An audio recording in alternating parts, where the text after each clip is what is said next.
Hi అండి, అందరూ బాగున్నారా? నేను మీ స్వీటీ బేబీ. ఈరోజు ఇడ్లీ విత్ పల్లీ చట్నీ ఎలా ప్రిపేర్ చేయాలో చూద్దాం రండి. నేను ఇడ్లీ పిండి కోసం నిన్న నైటే మినపగుళ్ళు నానబెట్టుకొని వాటిని మిక్సీ చేసుకున్నాను. 1 గ్లాస్ మినప్పప్పుకి 1.5 గ్లాస్ ఇడ్లీ నూక అయితే తీసుకున్నాను.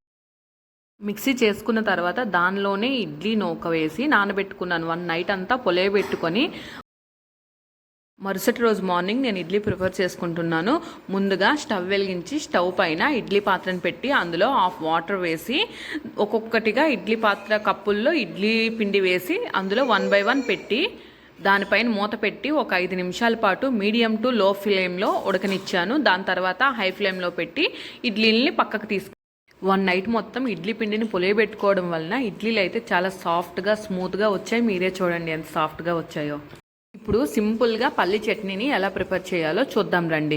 ముందుగా స్టవ్ వెలిగించి కళాయి పెట్టుకొని దానిలో పల్లీలు వేసి కొంచెం ఆయిల్ వేసి అది బాగా ఫ్రై అయిన తర్వాత అందులో కొంచెం ధనియాలు, 4-5 చీలికలు పచ్చిమిరపకాయలు, కొంచెం కరివేపాకు వేసి బాగా ఫ్రై చేసుకోండి.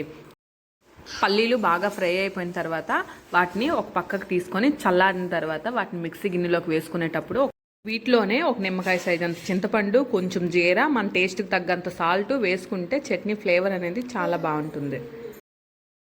వీటిని మిక్సీలో వేసుకొని ఒకసారి మిక్సీ చేసుకొని మధ్యలో కొంచెం వాటర్ వేసి మళ్ళీ బ్లైండ్గా మిక్సీ చేసుకోండి. పచ్చడి అనేది చాలా టేస్టీగా వస్తుంది.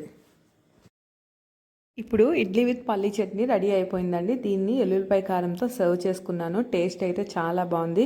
వీడియో కనుక నచ్చినట్లయితే like, share and subscribe. Sweety baby ఛానల్ని సబ్స్క్రైబ్ చేసుకోండి.